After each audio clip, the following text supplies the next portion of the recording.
Hey Zen fam! So, a question has been doing the rounds recently. In fact, it's probably been doing the rounds for quite some time, and I'd love to get your thoughts upon it.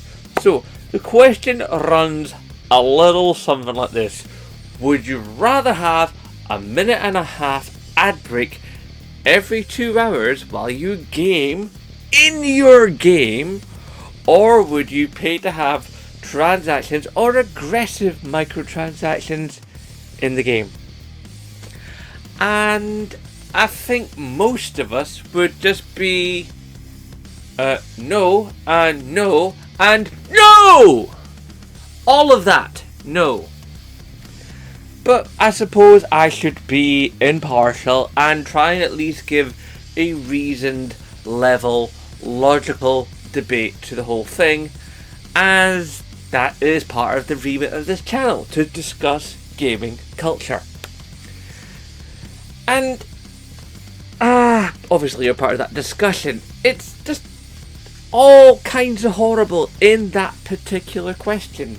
I can't believe somebody actually has come up with that question who, let's face it, is probably trying to sell microtransactions or trying to find another way of funneling a cash making exploit out of us. Alright. Let's start from the very beginning, shall we? 1. You've gone out either online or to a shop and you have bought a £70 piece of software, regardless of what the game is, regardless of the platform on which upon you are playing it. You know, you've gone out and you have spent your hard-earned money, for a game. You want to enjoy it. You want to forget the world. That's one of the main things that we gamers do. We play to leave the world behind us.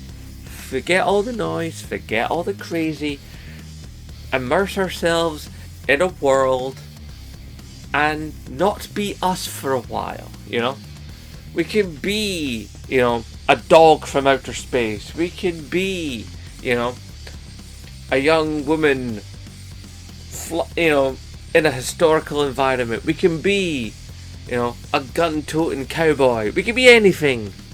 We just have to pay the money for the game, put the game in the machine that we've also paid our money for. So the idea that you have paid money and then you get adverts, that just doesn't fly. Put it this way, when you have a Netflix subscription, do you expect adverts? No. When you have an Amazon subscription, do you expect adverts? No. Now, back in the day, admittedly, when we rented videos and then obviously DVDs from Blockbuster and other, renty stores of that ilk back in the day, you would get a few trailers on that DVD or videotape before the main movie started.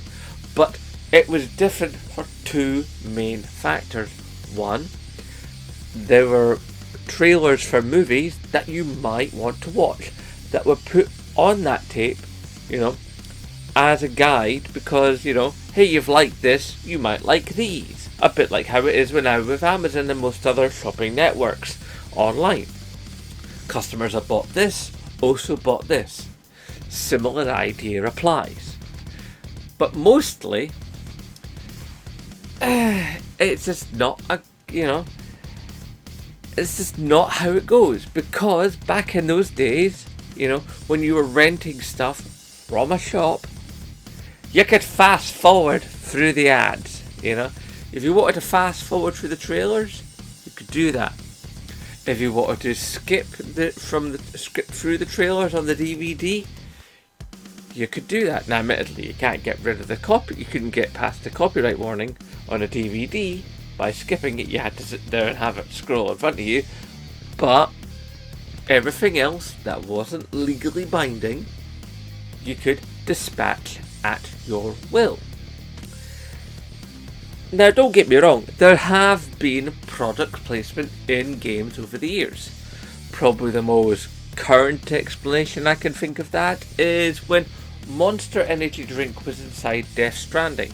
Now, when you play Death Stranding, you no longer have Monster Energy Drink in there, but that's because that was a short-lived contract, and when the contract was over, Kojima Productions removed the cans of Monster Energy Drink and replaced it with a generic can of their own making for the game.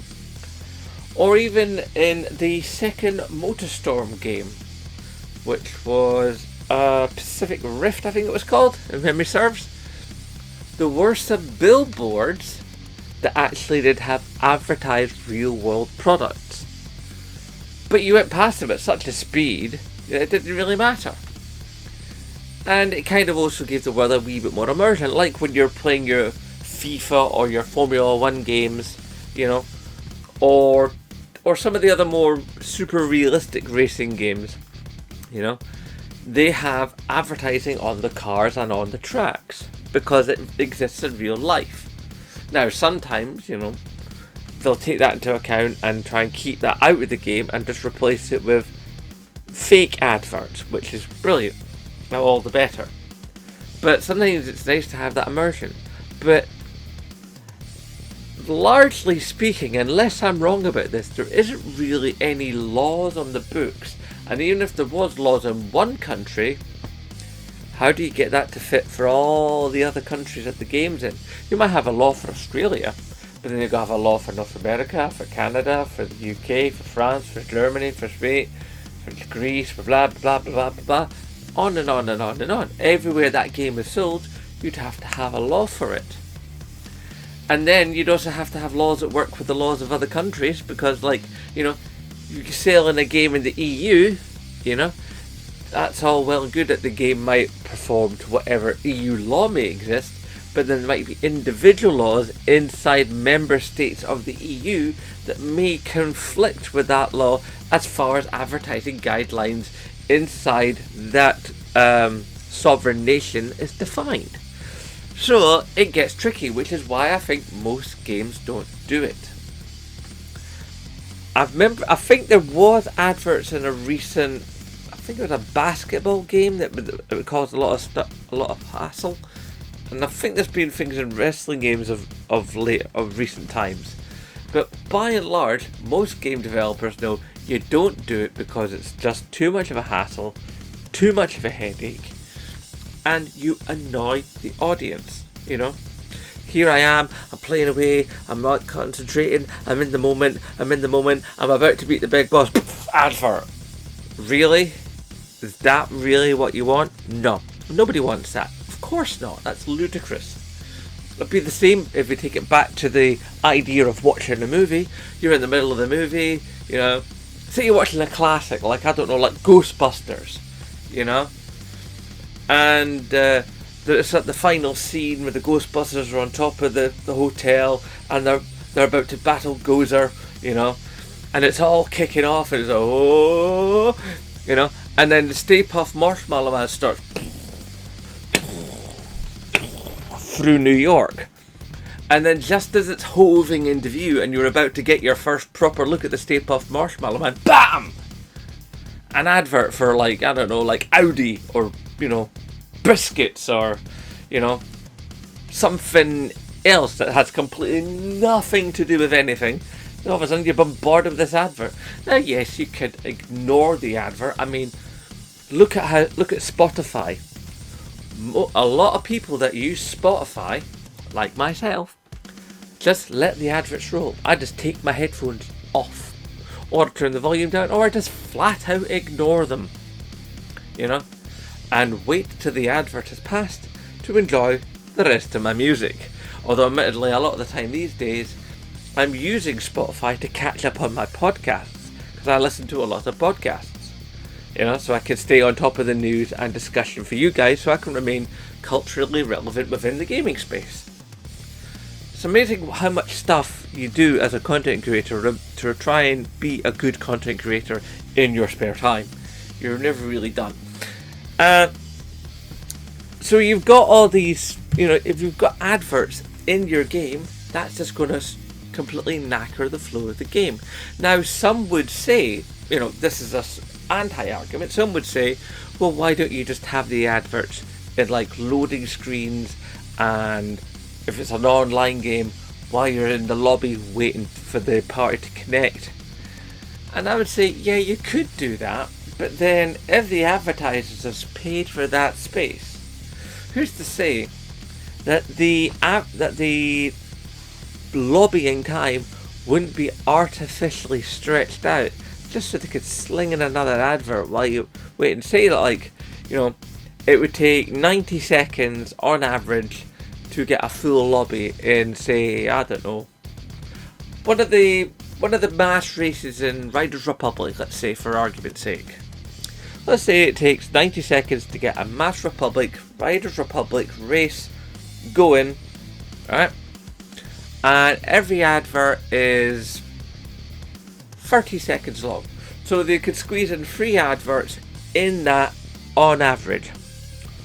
Well, what happens, right, if it goes outside of the average? Say it takes, another 10 seconds, give or take, to like get that final 1 or 2 people, somebody hasn't clicked yes, or there's still somebody biking their way up to the spawn point to be transported to the part of the map so they can be part of the mass race. Does that mean then the system, not knowing that that person's on their way, starts another advert? Does that advert get cut short because then those 2 people have joined the game? What do you think? Nah, they're going to roll that other advert at you, and that's going to delay your play experience, the play experience that you paid for. And then there's it's just all kinds of horrible. And the main thing we've seen from most every kind of capitalist endeavour is if you give them an inch, they will take that mile. And once they've taken that mile, who knows what else they'll put in, Will there be adverts for other things while the game's loading? Will there be adverts, in the game while you're like going through tutorial screens? Sort of like, to progress the tutorial, to find out how to fire a grenade, you have to watch this advert. That's the stage you would get to, so you can take your adverts and you can get on your bike, sunshine. Alright? So basically, any kind of thing like microtransactions, it's like, it's a microtransaction, it's just a tiny little bit of cash. Unfortunately, we have people, of a neurodivergent nature, that can't get past that. Because there's evidence showing that neurodivergent people are more prone to gambling addiction. And once you introduce money and loot boxes and gambling together, then you're into a whole mess of trouble. I mean, how many times have you heard stories about kids, and kids don't have that impulse control because their brain isn't finished forming? There are certain biochemical links that form as you go through childhood, through adolescence, into adulthood, quote unquote adulthood, that control impulse where you don't go, buy! Kids don't have that. And so you've heard countless stories, I know you've heard countless stories about kids running up gigantic debts on their parents' bank accounts because the parent went, oh, I'll buy them that little sort of med pack, or that, that uniform in FIFA, or that player in this, or that skin in Overwatch, or whatever. And then that information is in that system basically forever. Because a lot of people don't think, I'll now block my card to that, because people are just forgetful and stuff. It happens, people are only human.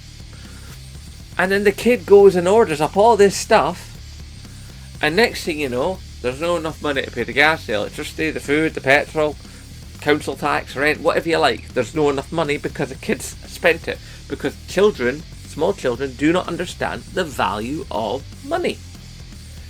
That's a problem when you need said money to pay for things that you, need to live and have a roof over your head and eat and stay warm. So this is an issue. You can't have stuff like this, especially in kids' games, but it's just a bad idea to introduce gambling mechanics. In fact, there are several laws in several countries, most of them Western nations. There are a number of EU countries that have already produced laws that are anti-loot box, and there are more laws on the way, and there are more commissions looking at these things all the time. We're basically going like, okay, so you have this box that you've bought, and this box can have anything in it. It could have the most amazing weapon in the game, or it could contain a rubbishy weapon that not only is rubbish, but you've probably also already got it, and you don't get coins back for it to spend again.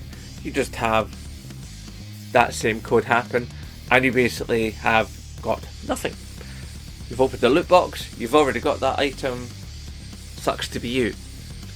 Yeah. And that FOMO, that fear of missing out, drives the purchase of these items. In fact, the whole keeping up with the Joneses aspect. How many skins are there in something like, say, Fortnite? Where there's kids run about, other players run about, and these amazing skins of characters from every conceivable at the seems at this time. You know, intellectual property, you know. And there'll be kids at the playground going like, well, you're playing in that skin? And then they see the kid at school, because they probably know each other at school, and go, he's playing in that skin still. How basic. And then the bullying begins.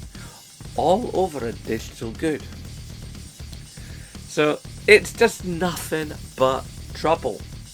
Yeah? That is why I have always been and will always remain a proponent of earn it in a game. Play a game, do things in the game to get weapons, skins, ammo, whatever, you know. Earn it in the game, you know. You want the lightsaber with the purple glow? Earn it in the game through play.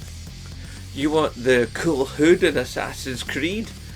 Yeah, that, like, I don't know, has some sort of special ability, like maybe adds extra percentages of sneakiness to your assassin. Earn it in the game. Buying these things, whether it be with actual money or the money that you plug into the game to then buy separate other forms of currency that are not interchangeable as money again. Yeah, that can just get right in the bin. The idea that I have to pay money so then it becomes other forms of money that are unspendable anywhere else, and then when I'm done that game, that stuff goes away. Or even if it's an online game, which is even worse, where like I can buy weapons and upgrades all day long, and then 2-3 years down the line that game is turned off and those items go away and that money goes right with it. Nah, just not. That is a large plate of no chips with no sauce at the side. So yeah, maybe I'm overreacting, I don't know, but you can tell me in that comment section down below. But as far as Zenbloke is concerned, anything that like gets in the way of the game within the game is a no-go. If I have to take out my debit card to do anything in the game, then I ain't playing that game. I don't care how tasty it is. I don't care how cool that stuff is in that game. If it's there and I gotta pay for it, I'm either gonna play that game without that stuff, or I'm just not gonna bother in the first place. And neither should you. Because the more we do these things where we actually bite the bullet and spend the money, the more the developers, not even so much the developers, the companies that employ the developers, that tell the developers what to put in the game to make money, the more they're going to push that stuff into our games, make us have to do it, because then the game won't work right, or the game will be so impossibly hard that it'll be virtually unplayable unless you spend the money to get these things, and then we're into pay to win, which is even worse. Oh, dear God. But like I said at the top of the video, please typey down below. Let Zenbloke know what you think. This is just an endless road to ruin. But please, get typing. Anyway, hashtag support Scottish YouTubers, and of course, as always, aye, nae bother.